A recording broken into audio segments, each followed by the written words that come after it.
You will need a Torx T30 screwdriver. Align the triangle mark and guide pins on the processor socket with the triangle mark and mounting holes of the PHM.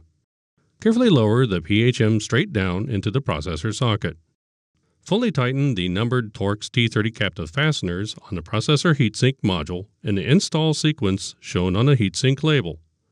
This label instructs us to begin tightening fastener number 1, then 2, 3, and 4. Only tighten the fasteners until they stop. Do not over-tighten.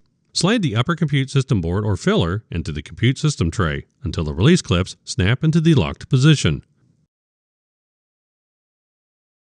Connect all of the cables on the compute system board that go to the connectors in the compute tray.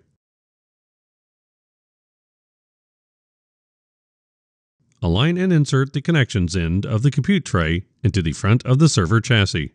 Fully open the blue compute tray release levers. Push the compute tray into the chassis until it stops.